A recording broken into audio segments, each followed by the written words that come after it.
就是这个。这是什么呀？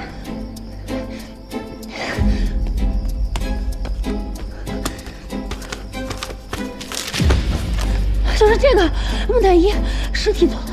这不是外国的吗？这尸体做的，那都是死的呀。我们家思乔怕不是因为着急看花眼了吧？我没有花眼，我真的看见了。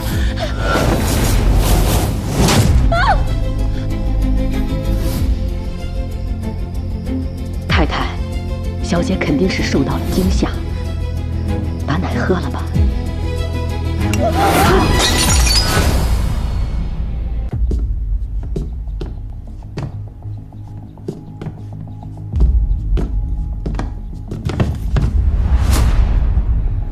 你相信我对吗？你是不是相信我？你是不是相信我？那个木乃伊把毛毛的嗓子都割坏，他都不会叫了。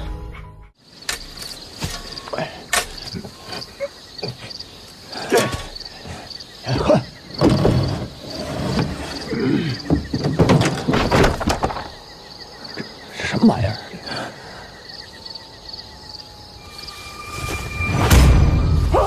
你虐待动物，你的养子冬至发现之后，你就制造火灾将其灭口。你的养女小文的失踪你也脱不开干系。还有，你买通了李家的佣人张花兰，给目睹你罪行的李思乔下药。你的想象力应该去报纸上写小说。这不是我的想象力。我们带着李处长家的狗去你家，它被吓得不行。为什么？因为它曾经就被关在那里进行动物实验。这样的狗我们还发现了3只，身上到处都是针孔，还有被捆绑的痕迹。大家注意看它的虎口上有保险，那是经常使用金属剪刀还有手术刀的人。你是医生吗？我是医生，不代表我会虐待动物。再说，杀几只狗又怎样？哪条法律规定我不能杀狗？用流浪狗做动物实验，这在中国并不违法。你家的火灾不是意外，而是你用煤油蓄意纵火。欲加之罪，何患无辞？我是个神父，还是英国公民。你觉得凭这些捕风捉影的猜测，能在法庭上给我顶罪吗？那我能去搜一下你的教堂和住处吗？没问题。既然阮科长如此笃定我有罪，那就不妨查个彻底。前后左右都给我好好搜，一个角落也不能放过。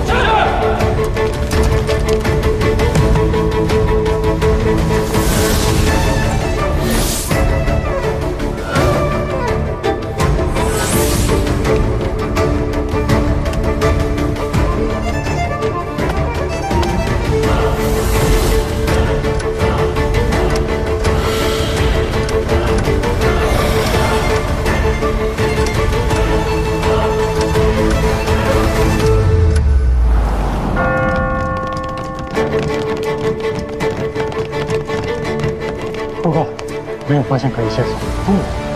什么？没有证据？阮科长那么爱编故事，今日次不妨听听我的版本。2年前，我在天津收养了哑女小文；8年前，我启程来北京前，又收养了董志。哎，董志，多吃点肉啊！我对弟弟更好。小文吃他的醋，就变得喜怒无常。那天我们吵架，小文拿剪刀扎伤我的腿，之后逃走。如果不信，可以验伤。包扎好之后，我就躺下了。董志在我的房间里看书，谁知道小文用煤油在屋子里点了火，还从外面锁了。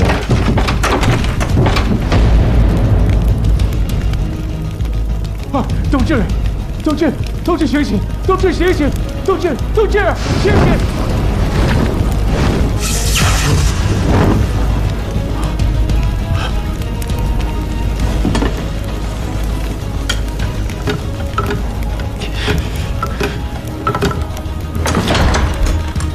一个10岁的小女孩，凭一己之力制造火灾，你毫无察觉。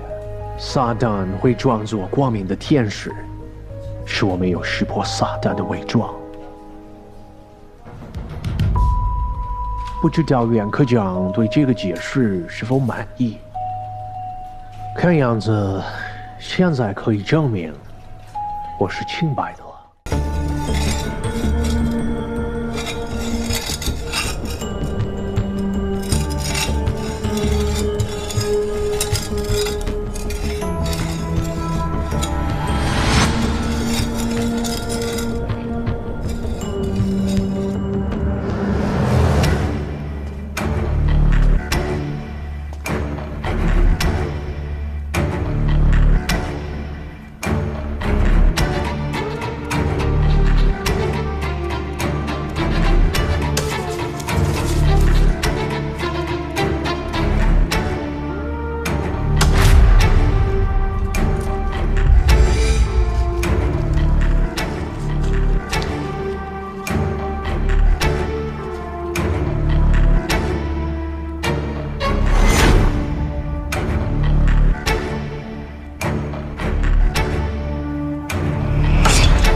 买香烟喽！香烟，有香烟吗，老板？哎，香烟，香烟。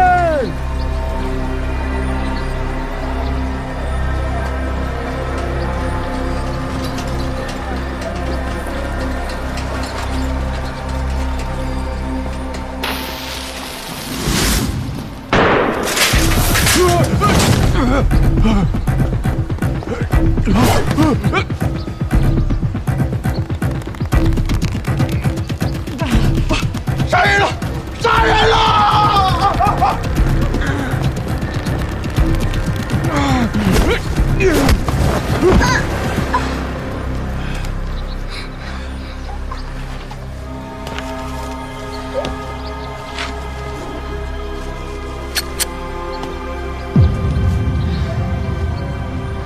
这发球去哪找你呢？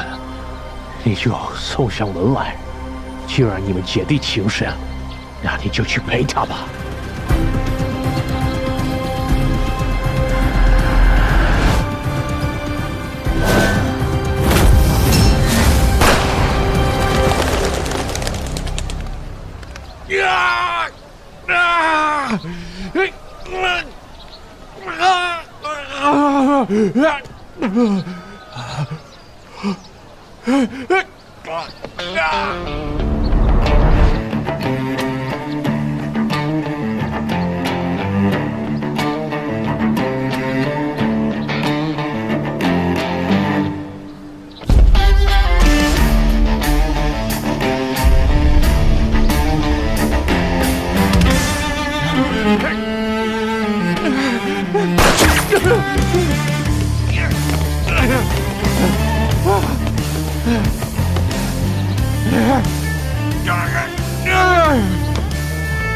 我是一个公民，我也只是。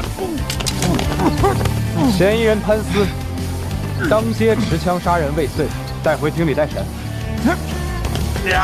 你们想干嘛？我来说案情，你只要点头摇头就好。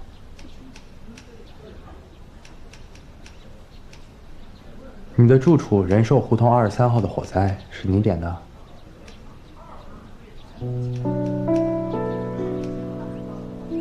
那是谁点的？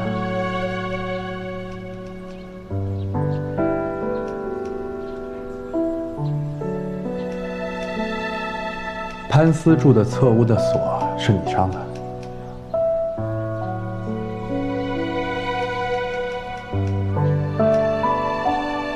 你当时知道他和你弟弟都在屋里。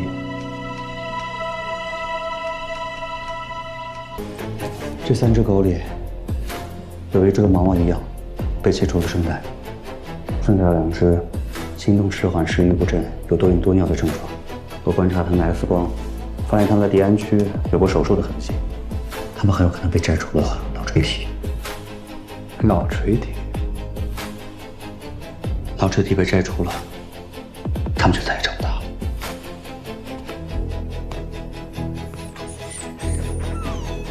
而且我怀疑，他对冬至也做了这样的手术。脑垂体摘除手术需要经过鼻腔，打开鼻中隔，进入顶头，所以冬至的脸正在我过着纱布。张妈给思乔下完药之后，按照约定，下午去教堂找你面谈。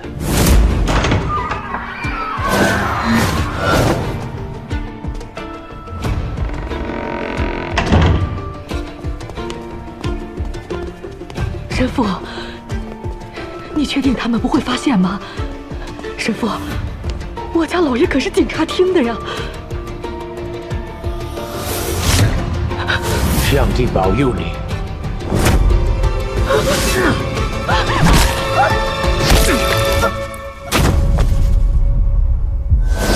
上午你简单的给冬至举行了葬礼，所以棺材还放置在那里。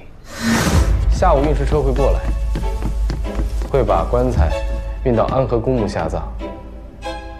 没有人知道你已经神不知鬼不觉的把张妈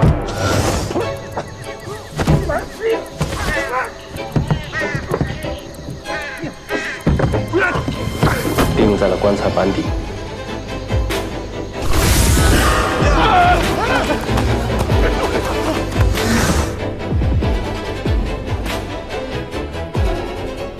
所以袁科长带人搜了你的教堂，包括你住的饭店，里里外外就算是地下室、冷库全都搜了，却一无所获。小二身高1.4米，怎么跟吵架就扎着你屁股了？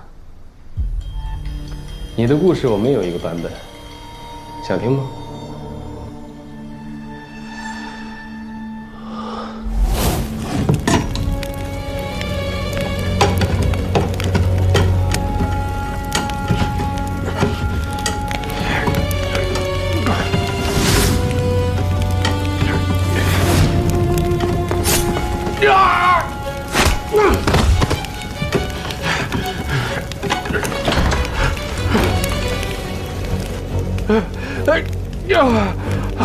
死里逃生，你从屋里跑出来之后，发现冬至也跑出来了，去了后院。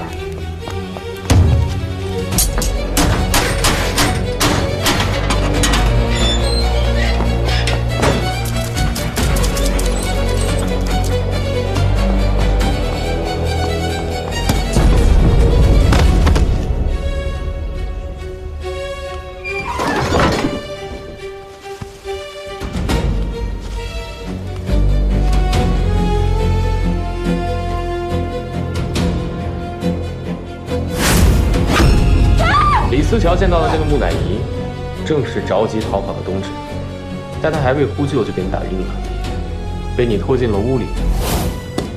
你用硬字典砸烂了他的脸。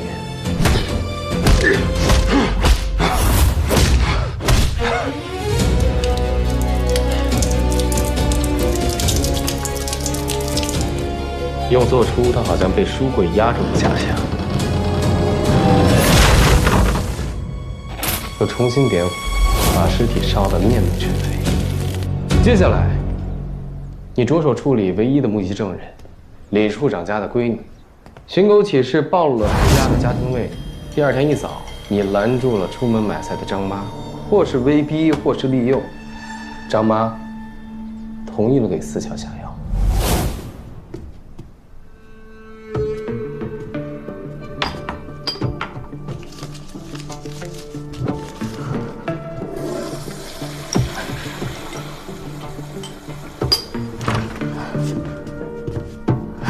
小姐，汤好了。证据呢？证人呢？你把张妈藏哪儿了？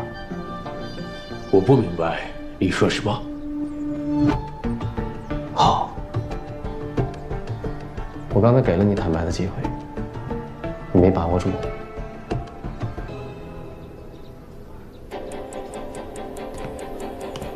之前对于你的罪，我们确实只能猜测，但现在有了张妈的尸体，还有指纹，就算联系大使馆，也保不了你了，对吧，卡特医生？